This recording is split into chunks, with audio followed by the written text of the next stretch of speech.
AfterBuzz TV's Chief Operating Officer Phil Svitek comes a weekly digital series that shares his insights, concepts, and findings from years of learning and mentorship. Welcome to Phil Svitek Podcast. Hi.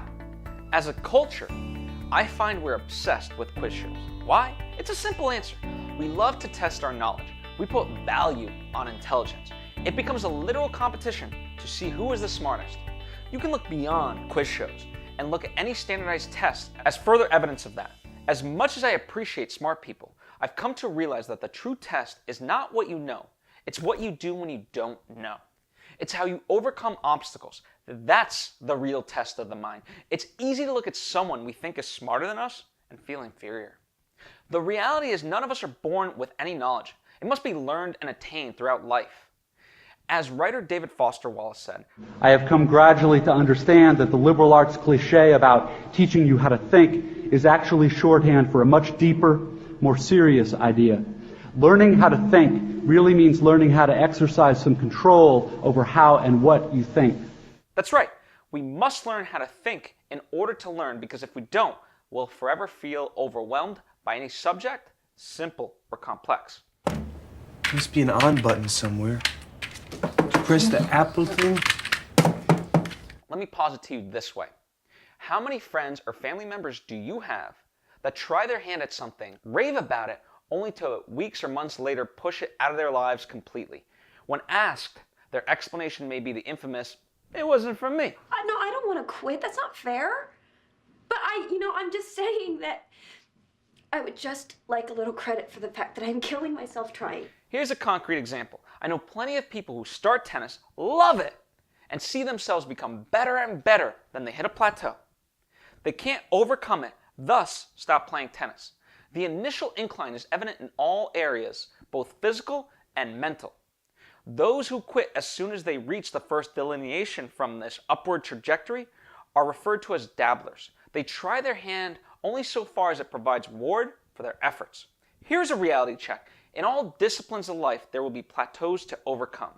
This is exactly where the notion of what you do when you don't know comes in. What will you do when you stop improving? What happens when you stop seeing results? What will you do when the going gets tough? What will you do when you simply just don't know?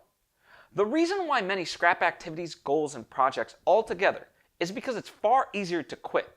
Quitting is the default action most people take, unfortunately, and it's rather sad. Often you'll hear people refer to someone as quitting on their dreams.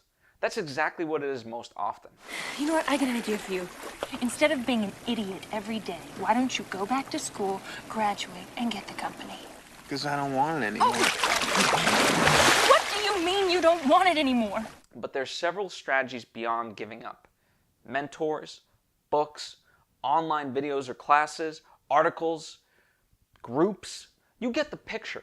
Usually, the harder the problem, the more you have to employ a combination of those. Your ability to figure out what to do when you don't know will impact how fast you'll be able to work through those roadblocks. If you research solutions to similar problems of the past, discuss it with people deemed experts within those areas, you can chip away at the problem. I think I can. I think I can. Just never give up. It's not easy, but it is that simple. However, the real challenge is often that even those who overcome these hurdles are surprised by such hurdles whenever they come up along the way. If we look at a chart, we classified the first type of person as a dabbler, quitting at the first obstacle. The people who overcome these hardships but don't see them coming will eventually be decimated by their inability to foresee such roadblocks. With each breakthrough, they lose a certain amount of passion, energy, because of the effort required in overcoming it. Somebody call a stretcher. Stick a fork in him, he's done. There is a third level, though. A real master knows that complications are to be expected. This is a person who understands if she anticipates them, she will not be overwhelmed by their inevitability.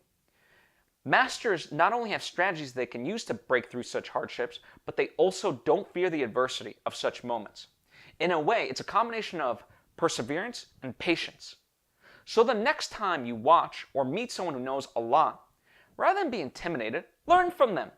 If you don't know something they know, it's okay. Ask for clarity. Ask them to explain. Where do you live? In the city. Do you have a house? Apartment. On a rent? Rent. What do you do for a living? Lots of things. People may judge you or demean you for things you don't know. Don't give in to those taunts. You know things they don't. Understand, I do value knowledge, but as you go through life, let your thirst for knowledge be the driving force, not a goal.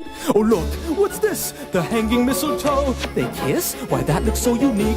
Inspired! The gathering around, hearing story, roasting chestnuts on a fire. What's this? Study your passions and execute them to the best of your ability. And as time goes by, continue to get better because of what you've learned along the way. As a start, focus on identifying how you learn best. Is it visually? Is it kinetically? Is it auditorily?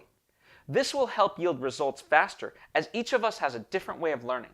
Lastly, here's some quotes to both inspire and reinforce those lessons. Happy learning. It's not that I'm so smart, it's just that I stay with the problem longer.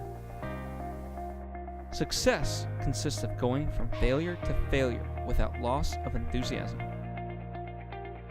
Success is no accident. It is hard work, perseverance, learning, studying, sacrifice, and most of all, love of what you are doing or learning to do. Develop a passion for learning. If you do, you will never cease to grow. Change is the end result of all true learning. Just a few final things before you head off. First, the transcript of this episode is available in the description, as well as on philsvitek.com. That way, you can review the lesson at your convenience. Leave a comment with any thoughts, opinions, or questions you may have, so Phil or I can respond. If you enjoyed this video, please be sure to give it a thumbs up and share it with your friends and family. If you'd like to be notified when future episodes release, be sure to subscribe on either Apple Podcasts or YouTube. To support the show, go on Phil's Patreon page at patreon.com/philsvitek. Lastly, if you love television and films, check out his networks AfterBuzz TV, dubbed the ESPN of TV Talk, and Popcorn Talk, a network dedicated to movie discussions for more content. Thanks for watching. I'm Joy Bear, a producer on the show, and we'll see you next Monday with another one of Phil's life lessons.